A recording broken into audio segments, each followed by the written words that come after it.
श्री सद्गुरु महाराज की जय। नमामि अमित ज्ञान रूपम कृपालम अगम बोध दाता सुबुद्धि निधि विशालम क्षमाशील यति धीर गंभीर ज्ञानम धर्म कील दृढ़ समधीर ध्यानम जगत त्राणकारी अघारी उदारम भगत प्राण रूपम दया गुण्य पारम नमो सद्गुरु ज्ञान दाता सुस्वामी नमामि नमामि नमामि नमामि। श्री सद्गुरु महाराज की जय। परमाराध्य सद्गुरु महाराज गुरुदेव महर्षि संतसेवी परमहंस जी महाराज टाटा नगर के प्रबुद्ध श्रोतागण, सत्संग प्रेमी महानुभावों, माता एवं बहनों, आज हम लोग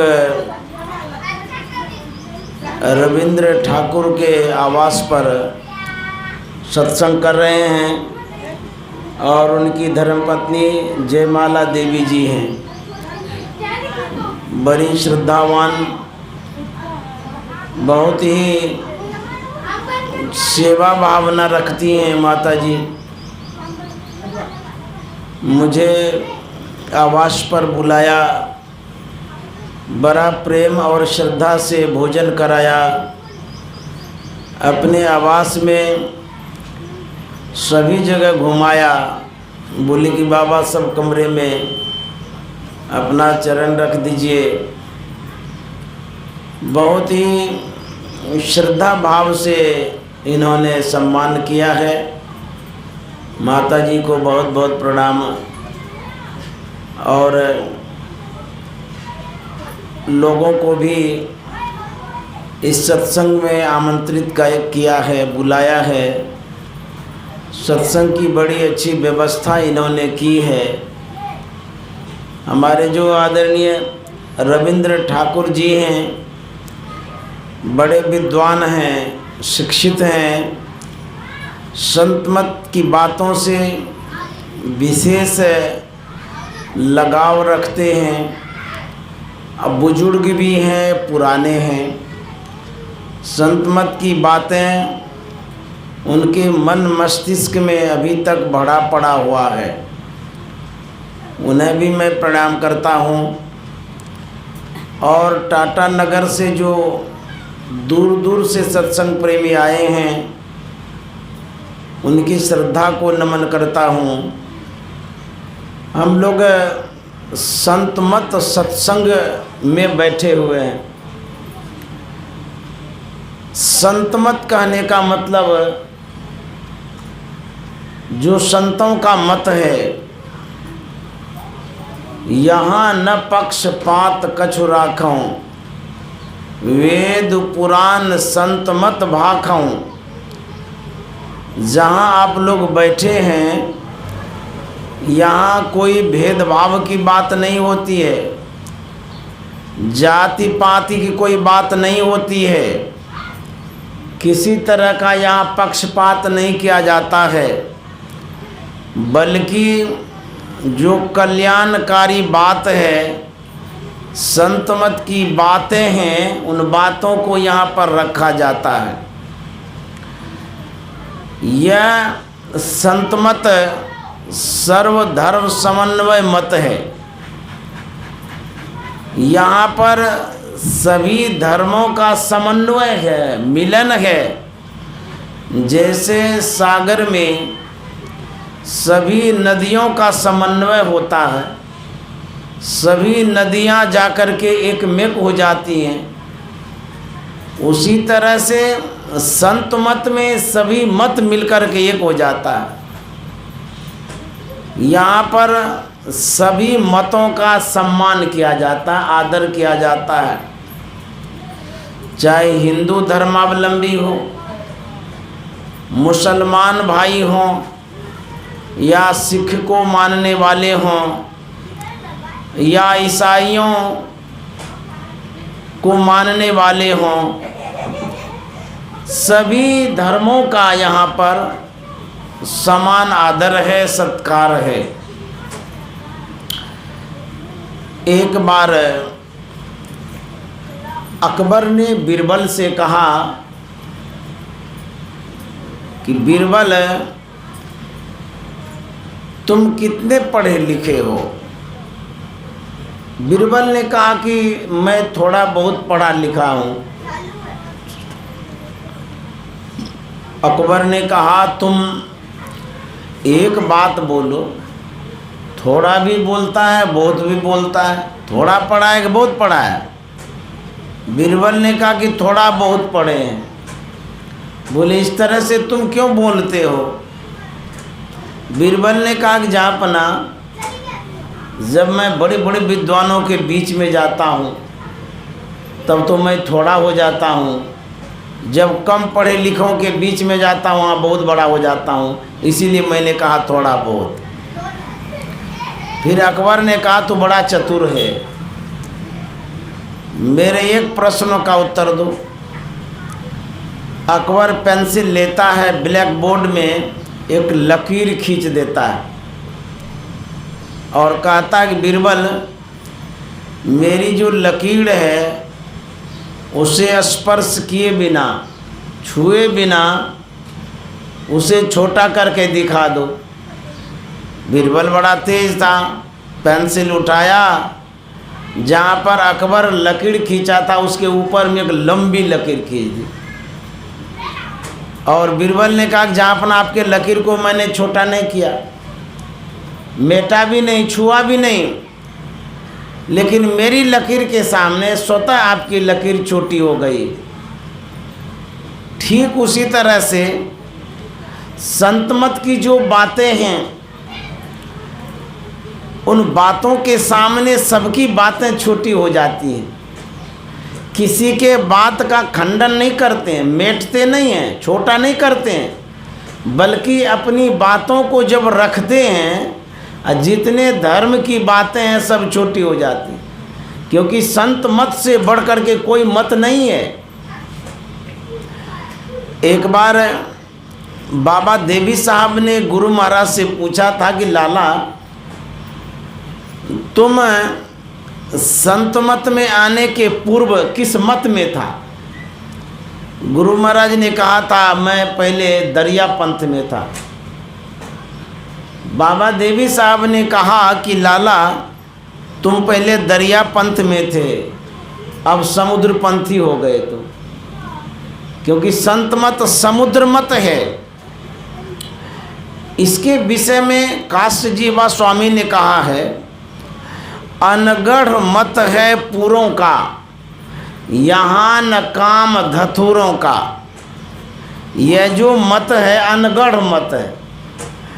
अनगढ़ का मतलब होता है जिसे गढ़ा न गया हो, जिसे बनाया न गया हो, जो नेचुरल हो, प्राकृतिक हो, स्वतः बना हुआ हो। यह संत मत अनगढ़ मत है। कबीर साहब ने कहा है, अनगढ़िया देवा कौन करे तेरी पूजा। ईश्वर परमात्मा अनगढ़िया देवा है, किसी ने गढ़ा नहीं उसको। तो कहते हैं कि गढ़े देव को सब कहीं पूजे, नित उठी लावे पूजा। जो गढ़ा हुआ देव है, अर्थात हम जिस देव के सामने उपस्थित होते हैं, प्रतिमा के सामने, मूर्ति के सामने, देव के सामने, देवी के सामने जो हम उपस्थित होते हैं, पूजा करने के लिए जाते हैं, उस प्रतिमा को किसी ने स्थापित किया है, बनाया है, गढ़ा हुआ है। वो कृत्रिम है, लेकिन जो परमात्मा है वो अनगढ़ है। तो संत मत जो है वो अनगढ़ है, किसी ने गढ़ा नहीं है। हम बनाए हुए मूर्ति के पास जाते हैं, उसकी हम पूजा करते हैं, अच्छी बात है, करना भी चाहिए। लेकिन वही मूर्ति भगवान है इस बात को जो मानता मूढ़ है, मूर्ख है, अनभिज्ञ है, उस मूर्ति में व्यापक परमात्मा है, वह मूर्ति परमात्मा नहीं है। तो संत मत क्या है? अनगढ़ मत है। और क्या है? कहते हैं पूरों का। यह जो मत है ये पूर्ण मत है। यहाँ न काम धतुरों का।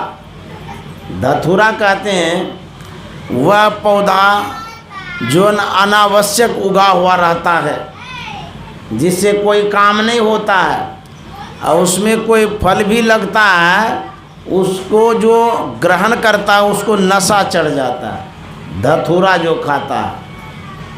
तो कहते हैं यहाँ संत मत में जो भी है नेचुरल है, प्राकृतिक है। इस मत के अतिरिक्त जो मत है सब धतूरा है, अनावश्यक है। संत मत किसी व्यक्ति विशेष का मत नहीं है। यह यदि हम कहें कबीर का मत है तो मैं कह सकता हूँ कबीर मत है। ये जैन मत है तो मैं कह सकता हूँ जैन मत है। सिख मत है तो कह सकते हैं ये सिख मत है। आप कहेंगे ये वैदिक मत है तो ये वैदिक मत है। ईसाई मत है तो वो भी है। इस्लाम मत है तो उसको भी हम लोग मानते हैं। लेकिन जो आंतरिक उपासना है ईश्वर प्राप्ति का, उसको हम लोग मानते हैं, क्योंकि सभी धर्म ग्रंथों में ईश्वर प्राप्ति का जो मार्ग है अंतर में बतलाया है। वह ईश्वर कैसा? अव्यक्त है, अलग है, अपार है, अगम है, अगोचर है, इंद्रियों से परे है। तो जिस मत में ईश्वर को अलग अपार माना जाता है वही संत मत है। इस आँख से हम परमात्मा को नहीं देख सकते हैं। इस नज़र से हवा भी न दिखलाएगी, परमात्मा दिखे सो हंसी आएगी। इस आँख से जब हवा नहीं दिखती है तो हवा बनाने वाले परमात्मा कैसे दिखेंगे? इसीलिए वह परमात्मा अलग है। परमात्मा को खोजने के लिए, ढूंढने के लिए वो प्रयत्न करता है। कोई दौरे द्वारका, कोई काशी जाए, कोई मथुरा को चले, लेकिन साहब घटी माई।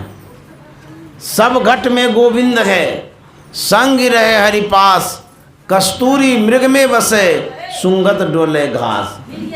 लोग कहाँ कहाँ नहीं ढूंढते हैं परमात्मा को, अल्लाह को, ईश्वर को, गॉड को।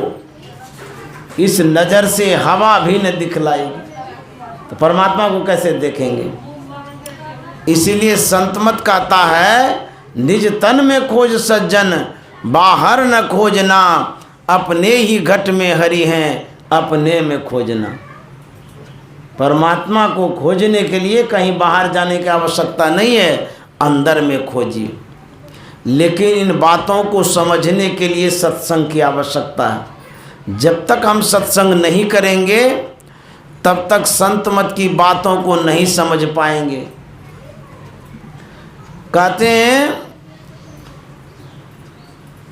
अनगढ़ मत है पूरों का, यहाँ न काम धतूरों का, कचरा और मटमैला रास्ता, बाना झाकर झूरों का, करना सही न लेना कुछ भी। हम लोगों में क्या है? करते सही हैं, मांगते नहीं हैं। यदि हम मांगते हैं तो काशी जीवा स्वामी कहते हैं जब तब करके स्वर्ग कमाया सो तो काम मजूरों का। जब किए, व्रत किए, तब किए, भगवान से, इष्ट से, देवता से मांग लिए, ये तो मजदूरी वाली बात हो गई। दिन भर काम किए, आज शाम को मजदूरी मिल गई, मालिक से कोई लेना देना नहीं रहा। मजदूर अपने घर, मालिक अपने घर। लेकिन संत मत में तो करना सही, न लेना कुछ भी। कुछ भी मांग नहीं है, लेकिन सब कुछ मिल जाता है। जब तब करके स्वर्ग कमाया सो तो काम मजदूरों का, तो मजदूरी वाला काम करना हुआ। हम लोग जिस देवता की उपासना करते हैं वहाँ हम मांगते हैं, क्या मांगते हैं? भौतिक संपदा, लौकिक इच्छाओं की पूर्ति चाहते हैं। धन मांगते हैं, परिजन मांगते हैं, बेटा बेटी मांगते हैं, स्वास्थ्य लाभ मांगते हैं। संसार की जो कामनाएं हैं उसकी आपूर्ति के लिए आप पूजा करते हैं। तो कहते हैं जब शरीर ही छूट जाएगा तो संसार कहाँ से साथ जाएगा? सब कुछ छूटने वाला है, जिसको आप मांगते हैं वो भी छूट जाएगा। बड़े बड़े तपस्वी संसार में भटक गए, भूल गए क्या मांगना चाहिए। हम लोग इतिहास में पढ़े होंगे मनु और शत्रुपा की कहानी। बड़े तपस्वी थे, वर्षों तपस्या किया, फलस्वरूप भगवान विष्णु सामने में आ गए, साक्षात दर्शन दिए। भगवान विष्णु ने कहा वर मांगो। भगवान विष्णु सामने में खड़े हैं। मनु और शत्रुपा की वर्षों की तपस्या है, तब वो प्रकट हुए हैं। अब देखिए क्या मांगते हैं। उन्होंने कहा आप देखने में बड़े सुंदर हैं, बड़े अच्छे लगते हैं आप देखने। भगवान विष्णु को कह रहे हैं अतः आपके ही जैसा हमें पुत्र प्राप्त हो। लौकिक कामना नहीं गई, जिससे आवागमन होता है, दुख भोगना पड़ता है, वही इच्छा रह गई उनके पास।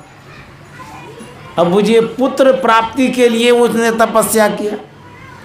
जब आप बाहरी तपस्या करते हैं जो इच्छाएं हैं वो समाप्त नहीं होती है, आवागमन में पड़े रहते हैं। इसलिए कहते मांगो ही मत। परमात्मा जो देंगे उसके ऊपर छोड़ दीजिए, कर्म करिए, मांग छोड़ दीजिए, बहुत कुछ मिलेगा। इसलिए संत मत कहता करना सही न लेना कुछ भी बाना जाकर जोरों का।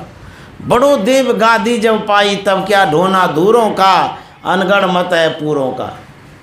बड़ो देव अर्थात ईश्वर परमात्मा, यदि उसकी गद्दी मिल गई, उसका पद मिल गया, परमात्मा का स्थान जब मिल गया, तब क्या ढोना धूरों का। ये धूर जो है, क्षणभंगुर जो गद्दी है, उसके लिए लड़ाई करते रहते हैं, पद के लिए लड़ते रहते हैं, महंत बनने के लिए लड़ते हैं। कहते ये तो धूल है, धूल। संत महात्मा इसको कैसे मानते हैं? धूली जैसो धन जाको, सूली सो संसार सुख, भूली जैसो भाग देखे, अंत कैसी यारी है। भूली जैसो भाग देखे, अंत कैसी यारी है।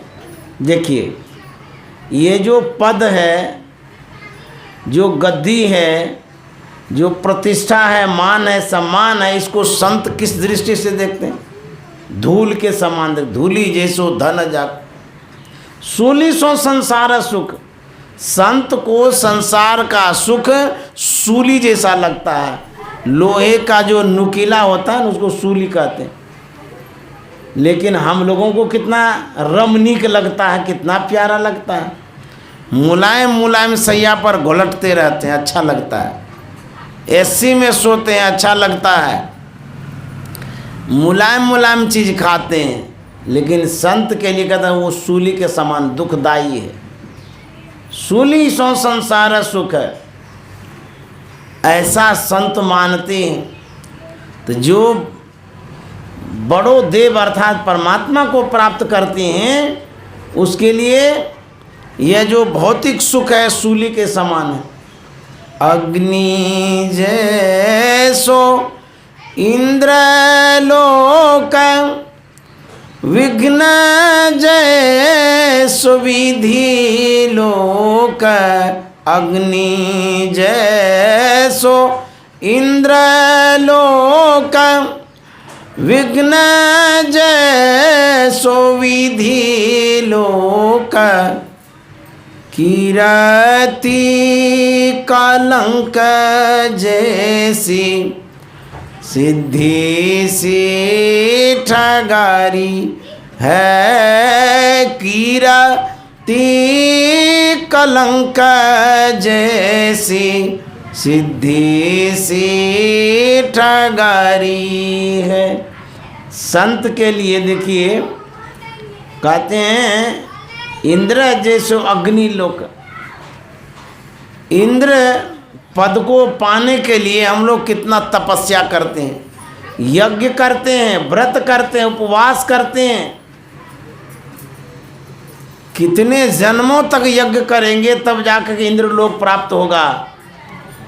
संत कहते हैं वह जो इंद्र का लोक है आग के समान है, झुलस जाओगे अर्थात आवागमन में पड़ जाओगे, बहुत दुख होगा। इसलिए संत महात्मा कहते हैं कि आग के समान है, पुण्य क्षीण सोई देव स्वर्ग से नरक में आग है। इसीलिए कहते हैं याग है, जप तप करके स्वर्ग कमाया यह तो हो जाता है, लेकिन पुण्य छीन सोई देव स्वर्ग से नरक में आया।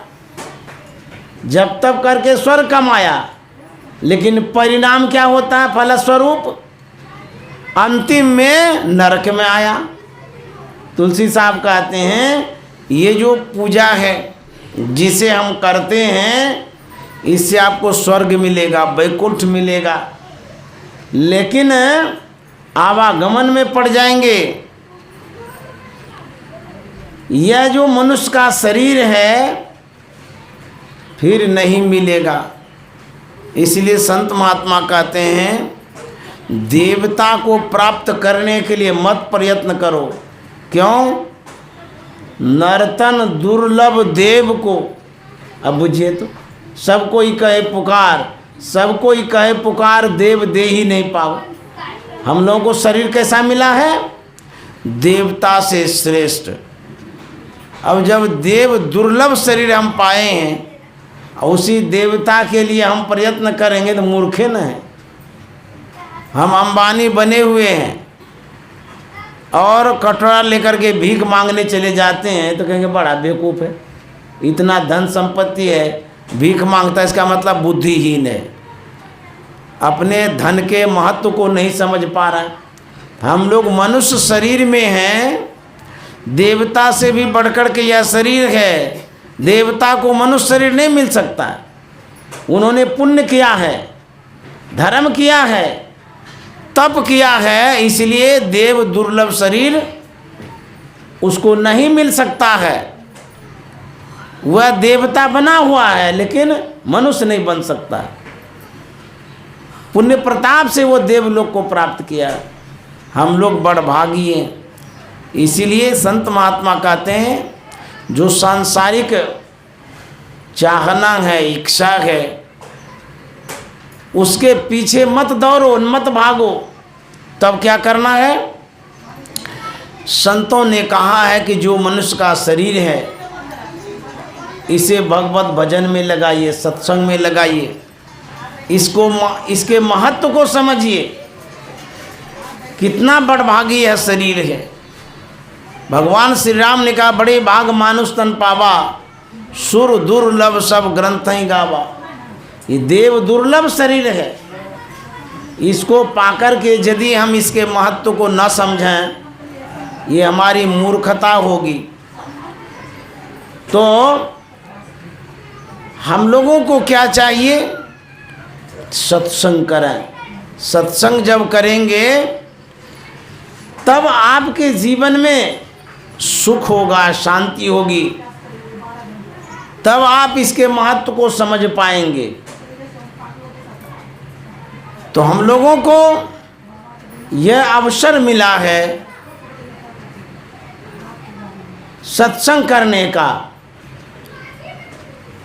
हम लोग सत्संग के महत्व को सुन रहे थे। पहले ही पद में कहा गया है, सुनि सम जई जन मुदित मन, मज्जई अति अनुराग, लाए चारि फल अक्षत तनु साधु समाज प्रयाग। सुनिए, समझिए, तब आपको फल मिलेगा। और सुनेंगे ही नहीं तो क्या फल मिलेगा? सुनिएगा तब तो समझिएगा, जब समझिएगा तब कुछ करिएगा, और जब करिएगा तब फल मिलेगा। जो सुनेंगे ही नहीं उसको क्या फल मिलेगा?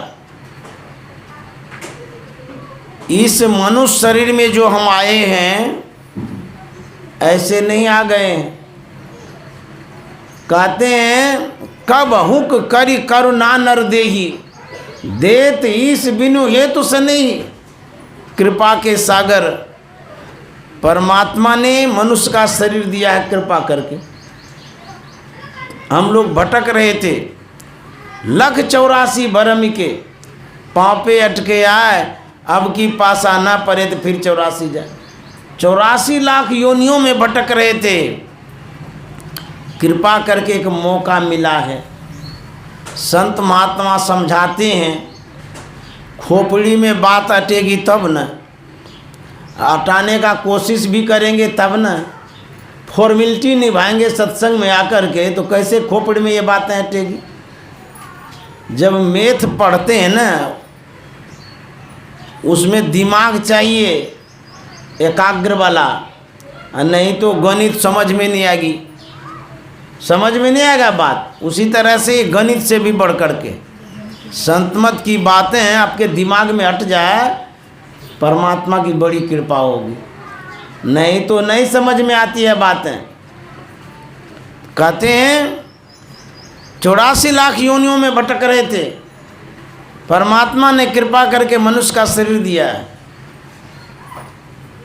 कबीर साहब कहते हैं, दीवाने मन भजने बिना दुख पई हो। कबीर साहब सावधान करते हैं, बताते हैं, अरे दीवाने मन, संसार में भूले मन, धन संपत्ति में अटके मन, किस गुमान में पड़े हुए हो। एक दिन मौत आएगी, मृत्यु होगी, कैसी दुर्दशा होगी जानते हैं? कुत्ता नहीं पूछेगा, कोई नहीं पूछेगा, जाकर के फेंक देगा स्मशान घाट में, जला देगा। उसके बाद आपके परिजन घर आ जाएंगे, आपसे कोई नाता रिश्ता नहीं रखेगा। जब तक सांस है तब तक आस है, और जैसे ही सांस निकल जाएगी सब फूसफास है, कोई संबंध नहीं, कोई रिलेशन नहीं। जब तक आप चलते फिरते हैं, शरीर में खून है, तब तक बाबू बाबू कहता है। आगे पीछे लोग रहता है, बीमार होकर के देखी, कहीं 6 महीना खाट पकड़ लिए, पोता खोता में घुस जाएगा, सामने में नहीं आएगा। बेटा जो है ना अपने काम में लगा रहेगा, सब परिवार वाले अपने अपने काम में रहेंगे और आप खाट पर रोते रहेंगे, दुर्दशा होगी। यदि सत्संग भजन करेंगे, लोक लाज से भी आपके सामने कोई आएगा कि नहीं बड़े अच्छे आदमी हैं, धर्मात्मा है, पुण्यात्मा है, चलो एक बार देखने के लिए। और यदि न सत्संग करें, न भजन करेंगे, ध्यान नहीं करेंगे, खाली खा करके मोटे हो जाएंगे, कोई ने पूछने के लिए आएगा। खाए खुराका पहन पोशाका, जम का बकरा पलता है, जम बद जाती तोरे छाती, उनसे क्यों नहीं डरता है? खाना पीना सो जाना सब काम है पशु समाना जी, खाते रहेंगे सोते रहेंगे बैल की तरह। इस जन्म में तो खूब बढ़िया से खा लीजिए, अब मरने के बाद भूसा खाना पड़ेगा। बैल बन जाएंगे तो क्या खाएंगे? भैंसिया बन जाइएगा, कुट्टी खाना पड़ेगा। भजन नहीं करिएगा, मनुष्य का शरीर नहीं मिलेगा। मनुष्य शरीर के अतिरिक्त जो योनि है, गाय बैल घोड़ा गधा बिल्ली चिड़िया तोता मैना, यही सब बनना पड़ेगा। और उसमें जब चले जाएंगे ना उस समय कोई नहीं सुनेगा, किसी को सुनाइएगा भी तो कोई समझेगा ही नहीं। तोता बोलता होगा तो कौन समझता होगा। बैल के पेट में दर्द है, वो समझता है? कुछ भी नहीं समझता है। कोई नहीं उनकी बात को समझता है। व्यक्ति को जब तक दुख नहीं आता है तब तक परमात्मा को याद नहीं करता है, और जब तक सुख रहता है भूले रहता है। काहे के लिए भगवान को याद करेंगे? कोई मतलब नहीं है उनसे। कबीर साहब कहता सुख के माथे सिल पड़े, सिल में ना पहाड़, कहता उस सुख पर पत्थर गिर जाए। जिस सुख के कारण परमात्मा को भूल गए हैं, सुख के माथे सिल पड़े। जो नाम हृदय से जाए, बलियारी व दुख की पल पल नाम रटाए। कहता उस दुख की बलियारी है जिस दुख के कारण परमात्मा को याद करते हैं, और जिस सुख में परमात्मा को भूल जाते हैं, कहते हैं उस सुख पर पत्थर गिर जाए। कबीर साहब कहते हैं सुख में हम भगवान को भूले हुए रहते हैं, जब दुख और दर्द होता है ना, भगवान को याद करते हैं। कबीर साहब कहते हैं सुख में सुमरन ना किया, तब दुख में किया याद। मतलब का यार, सुख में सुमरन ना किया और दुख में किया याद। कह कबीर ता दास को कौन सुने फरियाद। जब आपको दुख आता है तो याद करने लग जाते हैं, सुख आता है तो भुला जाते हैं। पता चलेगा आपको जब दुख होगा ना, सुनवे न करेगा कोई आपके दुख को। आगे समझ पड़ेगा भाई, आगे एक दिन शरीर श्रीहीन हो जाएगा, शक्तिहीन हो जाएगा, आँख से दिखना बंद हो जाएगा, कान से सुनना बंद हो जाएगा, लीवर खराब हो जाएगा, किडनी खराब हो जाएगा, पैर में पेन होने लगेगा, दर्द होने लगेगा, लाठी भी नहीं उठा सकेंगे, लोटा भी नहीं उठा सकेंगे। उस समय रोइएगा, पछताइएगा, ये भगवान ये क्या हो गया। भगवानों ने सुनेगा। अभी ऐंठते हैं, अभी ध्यान से सुनते नहीं हैं, गुमान में हैं। ऐसी स्थिति आएगी पता चलेगा, मरने के बाद जमरा जाएगा, डंडा से मार मार करके नरक में ले जाएगा। उस समय कौन बचाने के लिए आएगा? संत महात्मा कहते हैं जो भगवत भजन है, सत्संग है, ये सिपाही है, सहयोगी है, ये मदद करेगा, हेल्प करेगा। इसीलिए इसका साथी बनना चाहिए, सहयोगी बनना चाहिए। कबीर संगत साधु की जो गंधी को बास, जो कुछ गंधी दे नहीं तो भी बास सुबास। साधु का संग, सत्संग जब करते हैं, मरने के बाद भी मदद करेगा। क्यों? इसलिए यह एक संस्कार है। सत्संग एक संस्कार है, शुभ संस्कार है, अच्छा संस्कार है। ये शब्द आपके भीतर में जाएगा, चित्त में स्टोर होगा, जहां आप जाएंगे मर करके वो साथ देगा। इसी से हम मानव बन सकते हैं, अन्यथा और कोई उपाय नहीं है। सत्संग भजन जब करेंगे मानव शरीर मिलेगा, और खाना पीना सोना कमाना करते रहेंगे तब नरक में जीवन होगा। जानवर बनेंगे, बैल बनेंगे, घोड़ा बनेंगे, उस योनि में चले जाएंगे तब क्या होगा? बड़ी दुर्दशा होगी, दुख भोगना पड़ेगा। इसलिए सत्संग की आवश्यकता है। कबीर साहब कहते हैं पहला जन्म भूत का पैहों, 7 जन्म पछतैहों। पहला जन्म भूत का होगा, यदि भजन नहीं करेंगे तो भूत बनना पड़ेगा।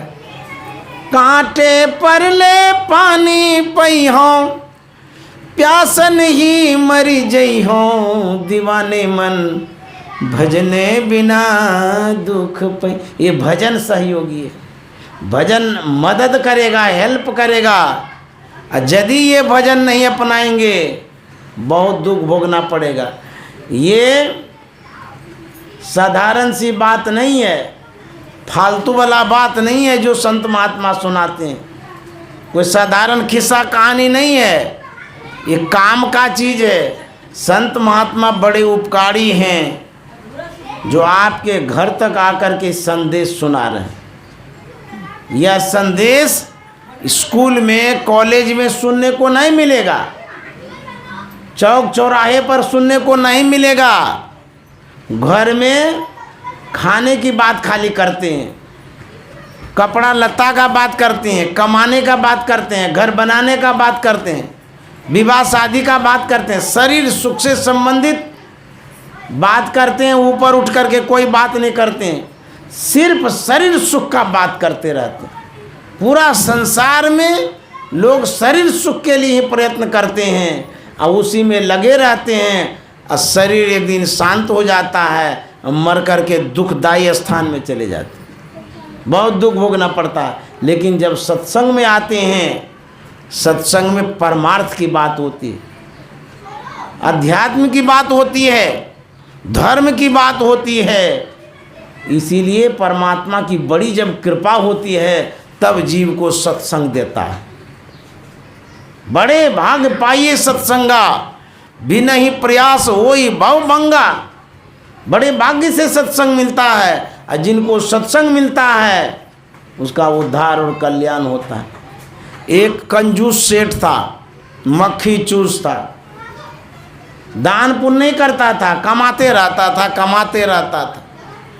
एक बार ट्रेन से यात्रा कर रहा था, चलते चलते चलते अब स्टेशन उसका आ गया, उसके साथ बहुत सारी गठड़ी पोटड़ी थी, बहुत सामान था। अब उसको उतारने के लिए कूली खोजने लगा, का एक लगेज था उसके पास। अब कूली भी सस्ता कूली, ये नहीं कि जो मिल गया उसी को ढोने कहेंगे, नहीं, कम पैसा ले वैसा कूली खोज रहा था। एक कूली के पास गया, मेरा जो सामान है उतार देंगे? बोले हाँ उतार देंगे। कितना पैसा ले? इतना। बोले नहीं नहीं, इतना पैसा हम नहीं देंगे, हमको सस्ता कूली चाहिए। उस कूली ने कहा कि आपको सस्ता कूली चाहिए? बोले हाँ। बोले कि एक कूली है। बोले कहाँ? बोले चाय के दुकान पर। क्या नाम है? बोले उसका नाम है कम खुराकी। खोजते ढूंढते वो चाय दुकान पर गया, बोलता है कम खुराकी कौन है? बोले हम ही हैं। बोले मेरा सामान है उतार दीजिएगा? बोले हाँ उतार देंगे। कितना पैसा लीजिएगा? तो कम खुराकी कुली कहता है जितना दीजिएगा उतने में उतार देंगे। बोले हाँ ऐसा कुली हमको चाहिए। चलिए, तो गया, सामान उठाया माथे पर। कम खुराकी कुली कहता है कि सुनिए सेठ जी, आप जितना पैसा देंगे उतने में सामान तो ढो देंगे, लेकिन मेरा एक शर्त मानना पड़ेगा। बोले रे क्या शर्त है तुम्हारा जी? बोले एक शर्त यही है, सिर्फ जो मैं कहूँगा वो सुनते रहना आपको। बोले उसमें पैसा नहीं लगेगा? बोले नहीं नहीं, सुनने में पैसा नहीं लगेगा, हम कहते रहेंगे आपको सुनते रहना है, और जहाँ ले जाने के लिए कह रहे हैं वहाँ जा कर के रख देंगे, फिर आप अपने घर हम अपने घर। बोले इतना तो कर ही देंगे। तब तो ठीक है। कुली गया, सामान उठाया माथा पर, और सत्संग की चर्चा होने लगी। वो सुनाने लगा सत्संग की बात को सेठ को, कंजूस सेठ को।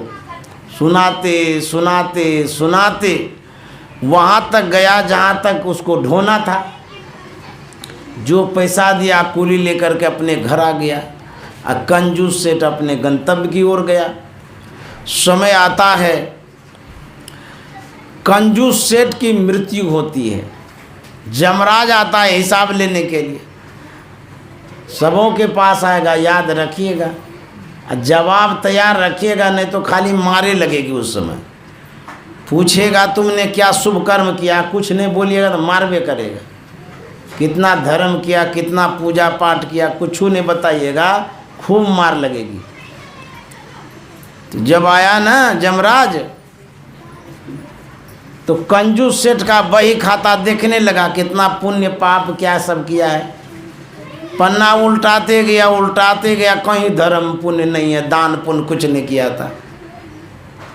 बोलता रे कंजूस सेठ, तुमने तो कहीं दान पुण्य नहीं किया है, अच्छा कर्म नहीं किया, धर्म तुम्हारे खाता में ही नहीं है, तुमको तो नरक ही नरक लिखा है। तो कंजूस सेठ कहता है कि धर्मराज जी थोड़ा और खोजिए।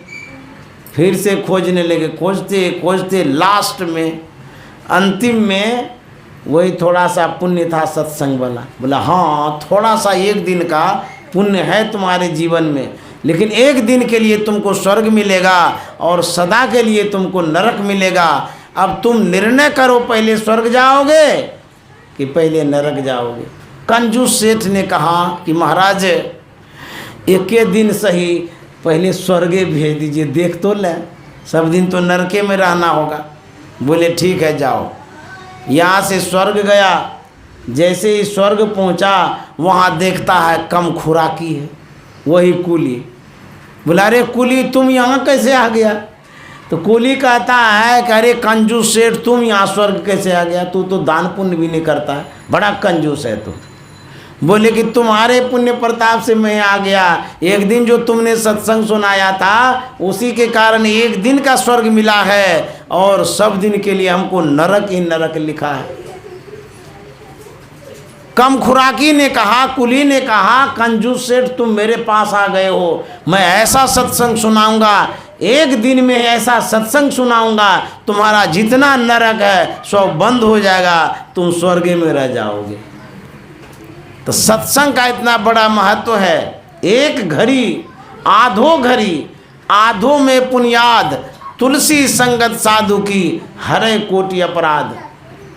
सत्संग में एक घड़ी भी यदि मन लगा करके रहते हैं, तन से नहीं, तन सत्संग थोड़ा सुनता है, तन तो जड़ है। मन यदि सुनेगा एकाग्रता पूर्वक बहुत बड़ा फल मिलता है।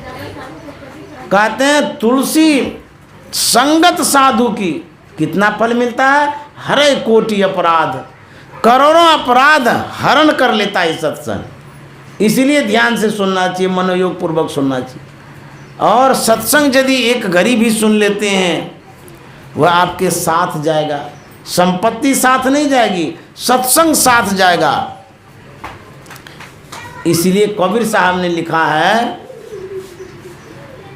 करो सत्संग भरम गर छूटे, करो सत्संग भरम गर टूटे, भरम गर टूटे, भरम गर टूटे, भरम गर टूटे, भरम गर टूटे, करो सत्संग भरम गर टूटे, करो सत्संग भरम गर टूटे, बिनु सत्संग किए दुख पावे, बिनु सत्संग किए दुख पावे, पकड़ी पकड़ी जम लूटे, भरम गर टूटे, पकड़ी पकड़ी जम लूटे, भरम गर टूटे, करो सत्संग भरम।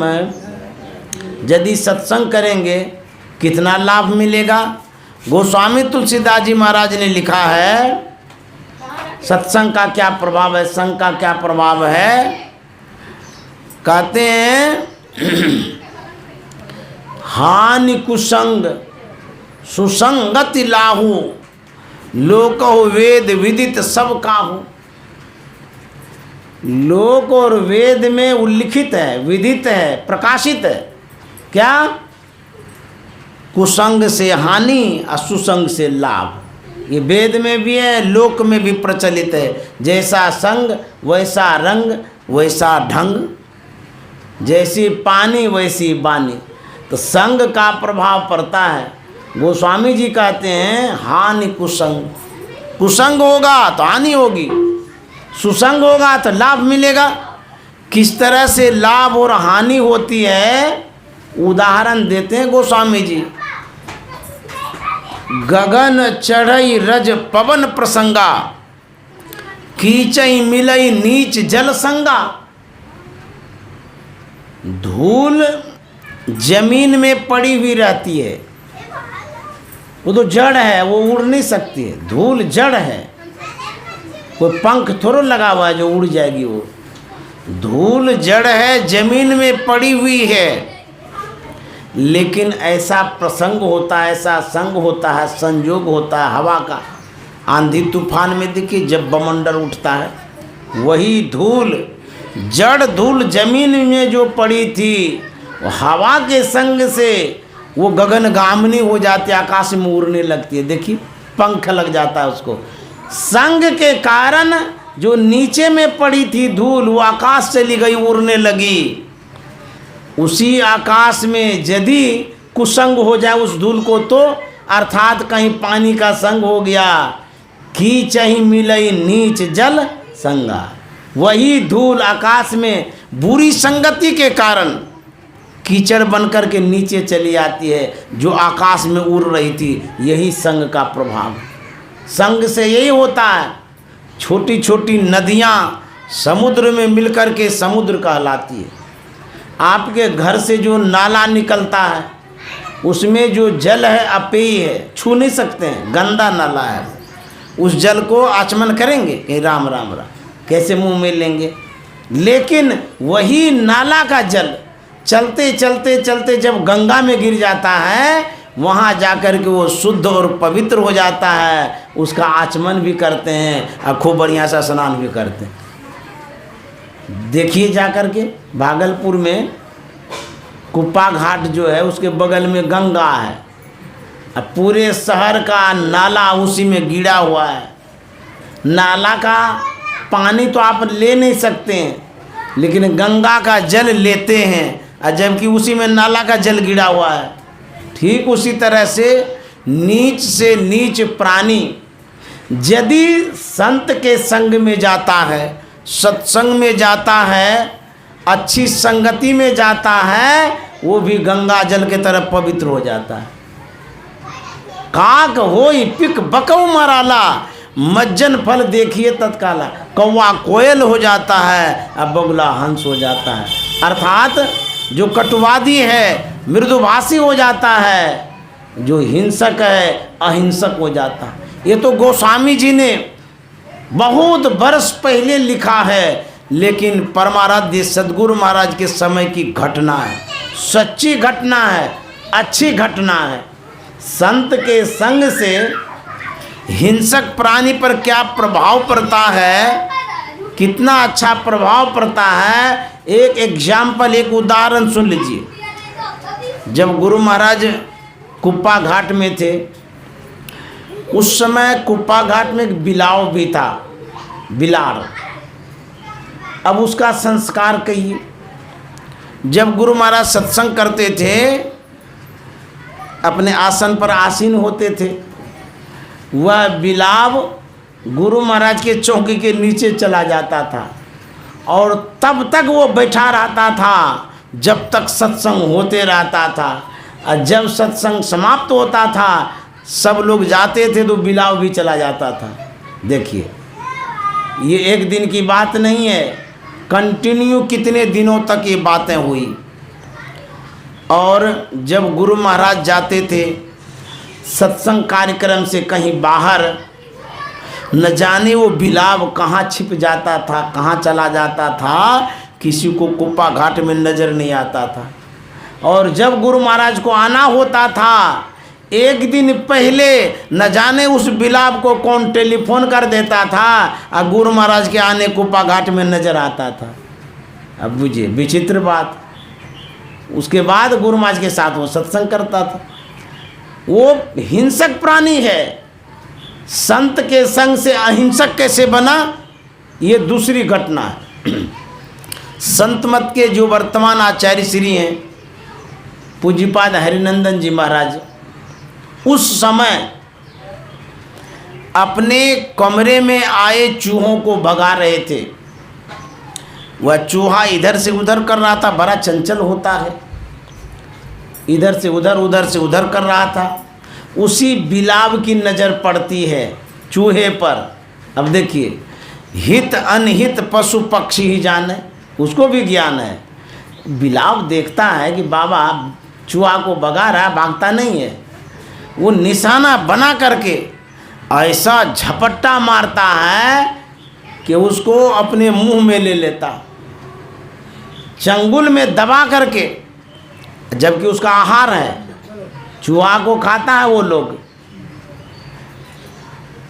तो वह क्या करता है, उसको लेकर के गंगा जी के किनारे जाता है, जंगल में जाकर के छोड़ देता है और खाली हाथ लौट करके आता है। अब देखिए, जो हिंसक प्राणी है वो संत के संग से अहिंसक हुए कि नहीं हुए? चूहा आहार है, नहीं खाया। देखिए, उसको भी ये ज्ञान हो गया ये हमारा आहार नहीं है, हम नहीं खाएंगे। तो ये संत के संग का प्रभाव बता रहे हैं, वो भी गुरु महाराज के समय की बात। एक और दूसरी घटना सुनिए। कुप्पा घाट में एक बिल्ली का एक बच्चा दी। उसी समय एक कुतिया भी का एक बच्चा दी। दोनों ने बच्चा दिया। संजोग ऐसा होता है, कुछ दिनों के बाद ही बिल्ली मर जाती है, उसका बच्चा बिलखने लगा, दूध के बिना म्यों म्यों करने लगा, छटपटाने लगा। अब देखिए, उतना नन्हा मुन्ना छोटा बच्चा, अब कौन उसको दूध पिलाएगा, खिलाएगा? नवजात शिशु।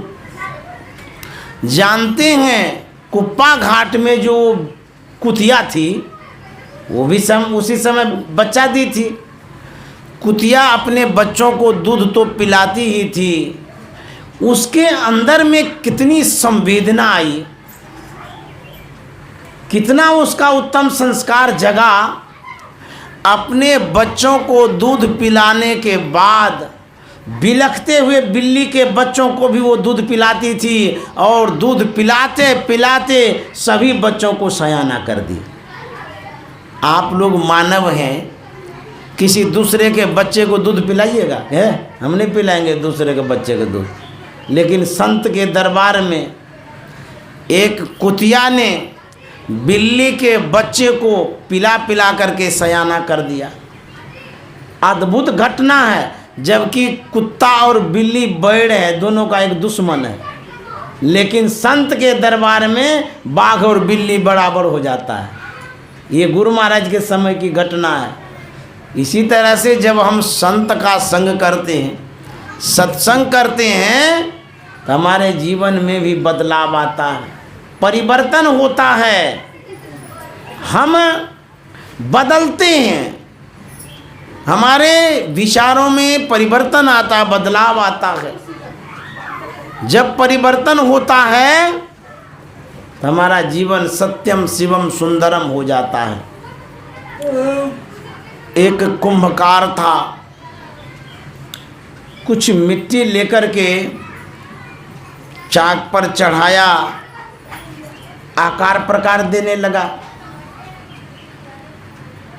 वह आकार प्रकार दे ही रहा था, उनकी धर्म पत्नी आ गई। उन्होंने देखा कि कुंभकार कुछ बना रहा है, पूछ देती है, अरे कुंभकार, तुम क्या बनाने जा रहे हो? तो कुंभकार कहता, मैं चीलम बनाने जा रहा हूँ। बोले, अरे क्यों चीलम बनाने जा रहा? बोले कि लोग सब गांजा पीता है ना, बिक्री होगी, कुछ पैसा होगा, इसीलिए चीलम बनाने जा रहा हूँ। उनकी धर्म पत्नी सलाह देती है, विचार देती है कि मेरी मानो चीलम बनाना छोड़ दो, क्योंकि उसमें 2-4 पैसा होगा, कितना आमदनी होगा उसमें, सुराही बनाओ, गर्मी का मौसम है, बड़ा बर्तन बनाओगे, बिक्री ज़्यादा होगी, पैसा ज़्यादा होगा। कुंभकार को बातें जच गई, बोला तुम ठीके कहती हो। अपना विचार बदल दिया और धर्म पत्नी के विचारों के अनुरूप मिट्टी अतिरिक्त लेती है और चाक पर चढ़ाती है, घुमाने लगा। वो सुराही का आकार प्रकार दे ही रहा था, मिट्टी से आवाज़ आती है, अरे कुंभकार, पहले तो थोड़ी सी मिट्टी चढ़ाया था, पहले क्या बना रहा था, अब ज़्यादा मिट्टी चढ़ा दिया है, अब क्या बनाने जा रहा है? कुंभकार कहता है, पहले मैं चिलम बनाने जा रहा था, अब मैं सुराही बनाने जा रहा हूँ। मिट्टी पूछती है, ऐसा क्यों? जब चिलम बनाने ही जा रहा था तो चिलम बनाता, सुराही क्यों बनाने लगा? बोला कि मेरी पत्नी ने कहा कि चिलम बनाना छोड़ दो, इसमें कम पैसा होगा, सुराही बनाओ ज़्यादा पैसा होगा।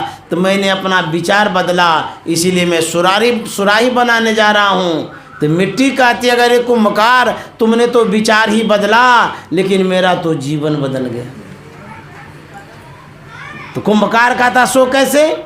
मिट्टी कहती है, यदि मैं चिलम बन जाती, मैं स्वयं जलती और दूसरे को कलेजे को जलाती। अब मैं सुराही बनने जा रही हूँ, मैं स्वयं शीतल रहूँगी, क्योंकि मेरे अंदर में शीतल जल रहेगा, और जो जलपान करेंगे उनके भी कंठ को शीतल करूँगी। इसलिए तुमने तो विचार बदला, मेरा तो जीवन बदल गया। तो संत मत यही कहता है, आपका जो विचार है उन विचारों के अनुरूप यदि चलते रहेंगे तो आप आगमन में पड़ेंगे। संत मत जो कहता है, संत जो कहता है, शास्त्र जो कहता है, यदि उसके विचार को अपनाएंगे, सच में आप सुराही बनेंगे, सोने की सुराही, बेशकीमती सुराही। अपने स्वयं शीतल रहेंगे और संसार के लोगों को भी शीतल करेंगे। इसलिए संत का क्या विचार है? गुरु महाराज ने कहा है, जनली पिटोरे प्यारे जग पर देसवा, सुख कछु इहवा नहीं।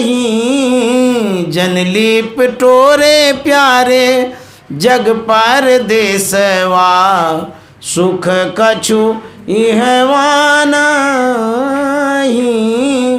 गुरु महाराज कहते रहे, प्यारे इस संसार में मत लिपटो, यहाँ सुख नहीं है, दुख ही दुख है। जो नहीं समझहूँ तब सतगुरु पद गहूँ, जो नहीं समझहूँ। यदि बात समझ में नहीं आती है तो संत के शरण में जाइए। संत शरण जो परा, ताई का लगा ठिकाना, और कहीं नहीं कुशल सकल बैराट चवाना। संत के शरण में जाएंगे तब ठिकाना लगेगा। वही गुरु महाराज कहते हैं, यदि समझ में बात नहीं आती है सत्संग में जाइए, संत के संग में जाइए, क्योंकि भूले मन को समझा लीजिए। कहाँ? सत्संग के बीच में आए के जी, अब की बेर नहीं चूकना, 84 में जाए के जी। मन जो भूला हुआ है, मन जो भटका हुआ है, कहते इसको समझा लीजिए। कहाँ? सत्संग में आकर के। यदि इस मन को सत्संग में नहीं लाएंगे, खाने पीने सोने में रह जाएंगे, तो बहुत दुख भोगना पड़ेगा। कबीर साहब कह रहे थे, दीवाने मन भजने बिना दुख पई हों, दूजा जन्म सुगा का पई हों, बाजे बसेरा लई हों। दूजा जन्म सुगा का पई हों, बाग बसेरा लई हों।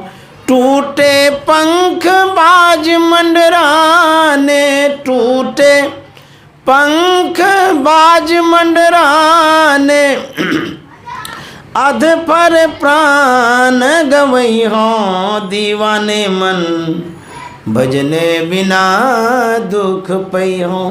कबीर साहब कहते हैं, यदि आप सुग्गा बन जाएंगे, पैरोट बन जाएंगे, तोता बन जाएंगे, तब क्या होगा? अब बुझिए, हम लोग मानव हैं, पक्का का मकान बना करके घर में रहते हैं। वह पक्षी जो जंगल में है, वीरान जगह में है, उजाड़ जगह में है, उनका जीवन कैसा होता होगा? हम आप हवा में खिड़की दरवाज़ा सब बंद कर देते हैं, लेकिन वो पक्षी कौन दरवाज़ा बंद करेगा जो जंगलों में ही रहा करता है? बर्फ़ गिरता है, छत पर गिरता है, हम बच जाते हैं, लेकिन उस चिड़िया पर भी बर्फ़ गिरता है जो चिड़िया एक डाल पर बैठी है, खेत में बैठी है। आंधी में, तूफान में, बरसात में सब सहती है। उनका दुर्दशा देखिए, जड़ा बिचारी। आपको पेट दर्द होता है, मेडिकल से दवाई ले आते हैं, हॉस्पिटल में भर्ती हो जाते हैं, या बहुत तरह का उपचार कर लेते हैं इलाज के लिए। जड़ा बिचारिए पक्षी बन जाएंगे, किस हॉस्पिटल में जाइएगा? प्रधानमंत्री को हॉस्पिटल खोले हैं पक्षी के लिए जो जंगलों में रहता है। पानी के लिए कोई तालाब है, उड़ उड़ करके जहाँ तहाँ जा कर के पानी पीते। हम लोग तो नलका में पानी ले आते हैं। कोई हॉस्पिटल नहीं, उस चिड़िया के लिए कोई जगह ही नहीं। यदि चिड़िया बन जाइएगा तब भटकते रहिएगा, अटकते रहिएगा, और कभी ऐसी स्थिति आएगी कि मर भी जाइएगा। इसीलिए संत महात्मा कहते हैं यदि अपने जीवन को डेवलप करना चाहते हैं, उत्कृष्ट बनाना चाहते हैं, उन्नत योनियों में लाना चाहते हैं, एक ही उपाय है, सत्संग का संस्कार डालो। इसी संस्कार से मानव शरीर मिलेगा, अन्यथा खाली खाने पीने सोने से मानव शरीर नहीं मिलेगा। एक बार जो मिल गया सो मिल गया, और खाने पीने में लगे रहेंगे तो भैंसिया का शरीर मिलेगा। हाथी बना देगा, खूब केला का थंब खाते रहिए, समझ गए। ऊंट बना देगा, बबुल का गाछ काट काट के खाते रहिए। खाने वाला शरीर चाहिए ना आपको। बाल बच्चा वाला शरीर यदि चाहते हैं, सुगर बना देगा, सुगड़ी। 17-18 बच्चा, 20 बच्चा, 50 बच्चा होगा एक बार में। समझ गए। वही शरीर खोजते हैं तो वही लीजिए। परमात्मा ने 84 लाख योनि बना दिया है। यदि आप चाहते हैं हमको मानव शरीर ही मिले, तो मानव शरीर एक ही सदयुक्ति से मिल सकती है, सत्संग ध्यान से, और कोई उपाय दुनिया में नहीं है। तो माता जी ने सत्संग कराया, जो माला देवी जी, उनको बहुत बहुत धन्यवाद, साधुवाद। और बड़ी श्रद्धा से कराया। उनके लिए शुभकामना मंगल कामना करते हैं। माता जी बोल रही थी कि 10 साल से इंतज़ार कर रहे थे, पता नहीं क्या इंतज़ार कर रही थी। हम यहाँ आए, बड़ी खुशी हुई उनको।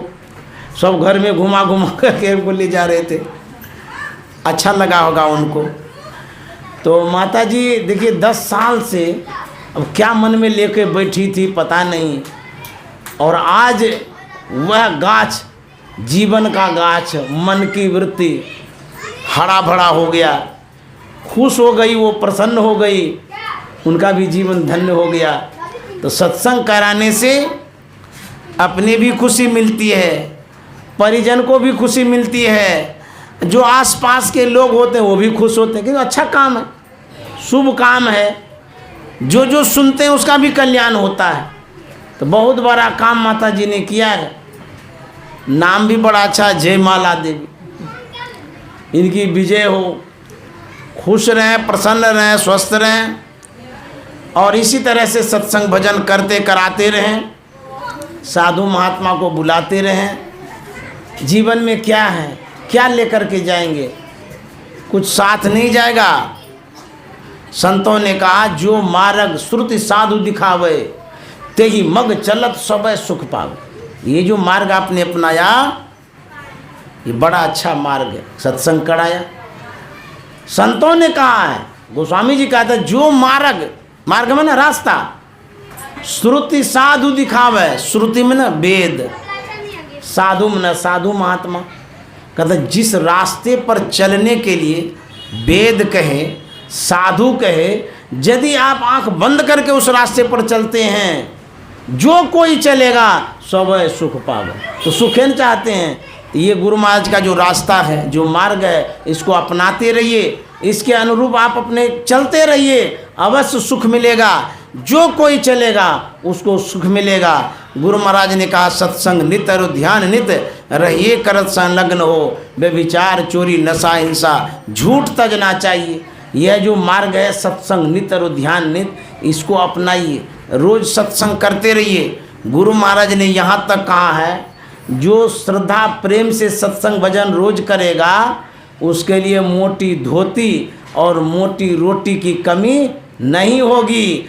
और जब उनकी मृत्यु होगी, सत्संग भजन करने वाले जब मरेंगे, भले मुक्ति नहीं होगी तो सदगति अवश्य होगी, श्रीमान के यहाँ जन्म होगा। इतना तो बेनिफिट है। इसलिए सत्संग से लागी रो रे भाई, तेरी बिगड़ी बात बन जाई। मैं सबको धन्यवाद देता हूँ, साधुवाद देता हूँ। जो श्रोता हैं उनको भी और जिन्होंने मुझे बुलाया उनको भी, उनके बाल बच्चों को भी, परिवार को भी शुभकामना मंगल कामना करता हूँ। सब खुश रहें, प्रसन्न रहें, आनंद से रहें। श्री सद्गुरु महाराज की जय।